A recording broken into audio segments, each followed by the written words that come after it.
अभिनव का फोन बज उठा। उसने देखा अकरम का फोन था। अकरम।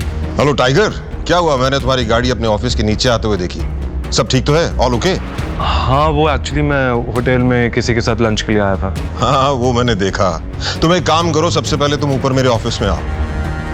मैं तुम्हें अपना वीआईपी कार्ड देता हूँ। तुम दोनों को वीआईपी ट्रीटमेंट मिलेगा। क्या हुआ, चले? तुम यहीं रुको, मुझे एक इम्पोर्टेंट काम है, मैं वो निपटा कर आता हूँ। चाहत उसे जाते हुए देख रही थी। वो अच्छी तरह से जानती थी कि अकरम का ऑफिस है, लेकिन अभिनव वहाँ क्या करने जा रहा था और अकरम ने उसे किस कारण ऊपर बुलाया था। चाहत को अभिनव पर शक हो रहा था। अब आगे क्या होने वाला था? क्या चाहत को अभिनव की असली पहचान के बारे में पता चल जाएगा और क्या थे चाहत के इरादे? उधर जब चाहत को अभिनव के ऊपर शक हो रहा था, तब इधर अभिनव भी अकरम के कैबिन में पहुंच चुका था। जैसे ही अभिनव अंदर आया तो अकरम ने उसकी तरफ अपना कार्ड बढ़ाया और बोला, आओ tiger, welcome. All good? Yes, all good. ये लो VIP card. Have fun. Thank you. वो नीचे आया और उसने देखा कि चाहत होटल के बाहर शेड में खड़ी थी। चले? दोनों होटल के अंदर दाखिल हो गए और एक टेबल पर जाकर बैठ गए। अभिनव जानबूझकर चाहत से नजर नहीं मिला रहा था, वहीं चाहत उसे लगातार देखती जा रही थी। क्या हुआ, सब ठीक है? हाँ, सब ठीक है। अच्छा, वैसे तुम इस ऑफिस में काम करते हो क्या? हमें कुछ ऑर्डर करना चाहिए ना, मुझे बहुत भूख लग रही है। वेटर। अभिनव ने चाहत के सवाल को टालते हुए कहा, hello sir, how may I help you? तुम मुझसे कुछ छुपाने की कोशिश कर रहे हो क्या? नहीं, बिल्कुल नहीं। मैं तुमसे भला कुछ क्यों छुपाऊंगा? ऐसा नहीं है। 1 सेकंड। अभिनव और चाहत ने वेटर को ऑर्डर दिया और वेटर वहां से निकल गया, लेकिन चाहत अपना सवाल भूली नहीं थी। तो तुम क्या करते हो? मैं एके प्राइवेट लिमिटेड में एक छोटी सी नौकरी करता हूँ बस। ये तो अकरम जी की कंपनी है ना? हाँ, right. Hello gorgeous, you are so beautiful. मैं आना तो नहीं चाहता था, लेकिन मेरा मन नहीं माना। क्या मैं तुम्हें एक बढ़िया सी ट्रीट ऑफर कर सकता हूँ? उसकी आंखों में एक शरारत भरी मुस्कान नजर आ रही थी। चाहत उसकी नीयत समझ चुकी थी और अभिनव को भी ये समझ आ रहा था। तुझे नजर नहीं आ रहा? वो ऑलरेडी मेरे साथ डेट पर है। ओह अच्छा, मुझे तो लगा कि तुम इसके छोटे भाई हो। अब जब तुमने बता ही दिया है कि तुम इसके साथ डेट पर आए हो, तो तुम्हें प्यार से कह रहा हूँ, निकल लो। अभिनव कुछ पल के लिए चुप रहा। वो देखना चाहता था कि यह आदमी किस हद तक नीचे गिर सकता था। इतने में वो लड़का चाहत के पीछे पलटा और बोला, तुम इतनी सुंदर हो कि तुम्हें देखकर लगता है कि तुम एक वेल टू डू फैमिली से आती हो। बट डोंट माइंड, तुम्हें ऐसे लोगों के साथ डेट पर नहीं आना चाहिए। Standard is important, right? कहा किसी ने ज्ञान देने को? हाँ, चल निकल। तुम मेरे साथ चलो, ट्रस्ट मी, मैं तुम्हें कोई प्रॉब्लम नहीं होने दूंगा। I would say you don't deserve such down market boys, जिसके बाप ने उसे पैदा करके छोड़ दिया। अभिनव से इस बार रहा नहीं गया। उस लड़के ने अपनी हद पार कर दी थी। कम। हाँ? जैसे ही वो अभिनव के बाप पर गया, अभिनव को किसी की बातों से फर्क नहीं पड़ रहा था। वो अपने बाप के बारे में एक शब्द भी नहीं सुन सकता था। क्या कहा तूने? बाप ने पैदा करके छोड़ दिया? तेरे बाप ने तुझे क्या सिखाया? वो लड़का जो अभी तक अभिनव को तेवर दिखा रहा था, अब उसके मुंह से शब्द नहीं निकल रहे थे। उसकी आंखों में डर साफ नजर आ रहा था। क्या हो रहा है ये सब? ये एक रेप्यूटेड होटल है, कोई मछली बाजार नहीं है। मैनेजर, ये कैसे कैसे लोग आते हैं तुम्हारे होटल में? अभिनव को भी एहसास हुआ कि उसने लड़के को कुछ ज्यादा ही पीट दिया था। इतना मारा मुझे, देखो देखो, नाक मुंह सब तोड़ दिया इसने मेरा। मैनेजर ने पहले उस आदमी को देखा और उसके बाद अभिनव को देखने लगा। इससे पहले कि अभिनव अपनी तरफ से कुछ कह पाता, मैनेजर ने बोला, हमारी हिम्मत कैसे हुई हमारे वीआईपी कस्टमर पे हाथ उठाने की? ये हमें परेशान कर रहा था। मैं तो इसके मूवी नहीं लग रहा था। बार बार वार्न करने के बावजूद भी पीछे नहीं हटा।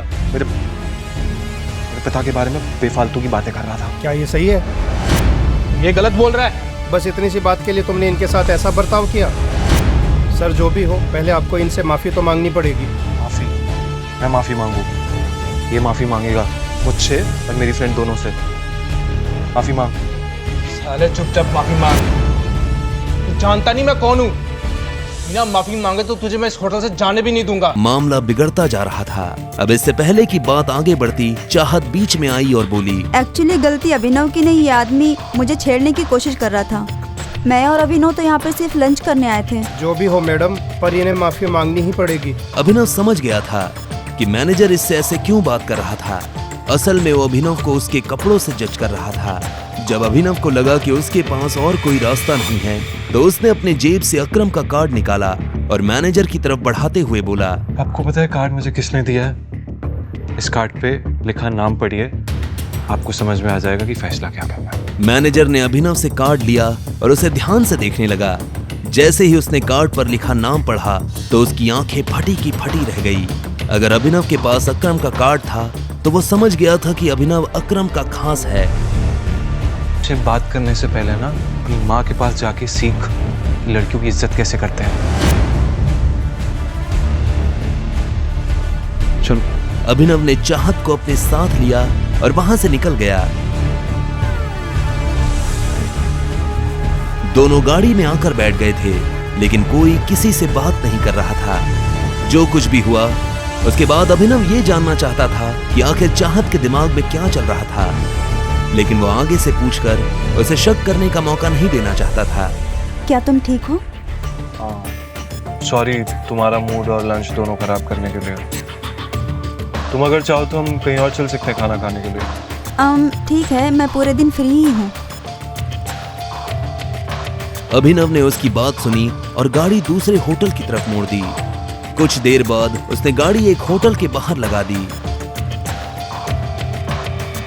अभिनव ने ऊपर लगा बोर्ड देखा और उसके बाद चाहत के साथ अंदर दाखिल हो गया।